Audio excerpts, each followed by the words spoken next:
different. Good job.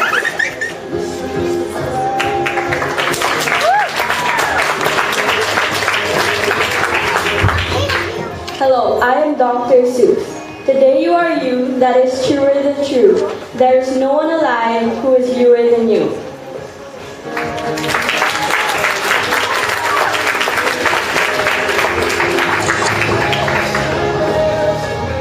Hello, I am Walt Disney. Laughter is timeless. Imagination has no age, and dreams are forever.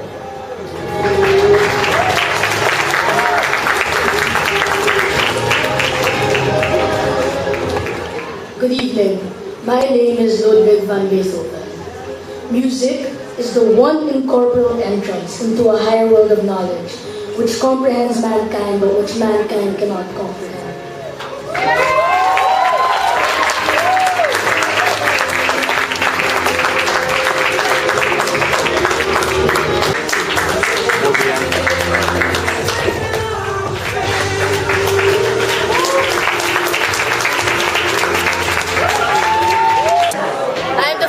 Musician and composer as well. My life started when I was born on December 16, 1770 in Bonn, Germany.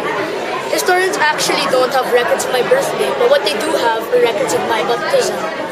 It was a tradition in Bonn that babies were baptized 24 hours after they were born.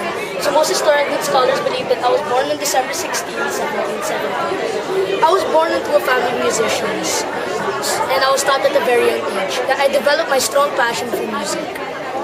When I was a young boy, I would receive lessons on the piano from my father. He was a very firm and strict teacher and was always pushing me. He was aware of my musical skills and talent, and I developed the talent of mine. I was able to perform pieces on the piano, not only the piano but also the viola, the violin, the harpsichord, and the French horn, of pieces of high complexity for my age. Although the way my father treated me, I hated it. Every time I made a little mistake or hesitated in my lessons, he would hit me in the face. Even late at night, there were some accounts that the neighbors could hear me crying because my father would drag me out of bed and force me to perform in front of his drunken bar friends. The only way I could escape my father's scolding was through my strong love for music. In 1779, my father's teaching soon became limited. I received a new teacher. His name was Christian Gottlob Nephi. He carried much more knowledge in music, and he was much more kinder and compassionate. In 1782, I finally composed my first piece, 9 variations in C minor, on a march by Ernest Christoph Dressler. The year after, I composed 3 piano sonatas and dedicated them to Prince Maximilian Franz, the head of the court. He soon also became aware of the skills that I had and knew what I was capable of. The year after, my father soon could not manage the family. So as the eldest among my 3 brothers, I had to take his place. I humbly requested that I should be appointed as the court organist, and he accepted.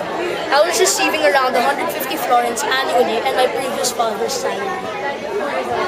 Prince Maximilian Franz became my good friend, and in 1787, he wanted to further improve and facilitate my musical development. So I moved to Vienna, and I planned to study with the famous musician and my childhood hero, Wolfgang Amadeus Mozart. I performed in front of him and he was shocked. He ran out to his wife outside saying that one day people are going to talk about this man. Although, I only stayed in Vienna for a few months as my mother was dying of tuberculosis. I rushed back home and she died of tuberculosis on July 17, 1787. I got depressed and I stayed in Bonn for 5 years. In 1792, I moved back to Vienna. Vienna was considered to be the capital when it came to terms of culture, arts, and music. I saw many opportunities and I wanted to make myself famous. There, I also studied with the famous composer, Franz Joseph Haydn. In 1794, I completed my studies with Joseph Haydn as he had to move back to London. I was now studying with my new teacher, Albrechtsberger. I also composed my very first major work, Trios for Piano as my Opus 1. In 1795, I had my first public performance in Vienna. I played my own works, of course, and I published Trios for Piano as my Opus 1. That was when I became widely known as a good composer and musician. In In 1796, the year after my first public performance and the publication of the Trios de Piano, I composed numerous pieces and I held a concert at Prague, followed by Leipzig, Dresden, Berlin, then a concert in Budapest, leaving for Vienna. In 1799, I was now studying with my other new teacher, Antonio Salieri. He contributed a lot, especially when it came to the vocal composition, which had such an impact on my famous Ninth Symphony, but we'll get to that later. This is when I also began to compose my first symphony. In 1800, this was a big turning point of my life. I was slowly becoming deaf, and I confessed to my friends. I stopped going to social gatherings, and whenever someone tried to have a conversation with me, I would try to avoid them at all costs. Since I was deaf, I had very deep emotion. I was very emotional about it. I was angry, sad, depressed. I expressed my music through the art. I expressed my emotions through music. As I composed music for its true aesthetic value, putting less emphasis on the traditional rules of classical composing, which led me to changing the world of music. In 1824, in 1816, this was the beginning of my last creative period.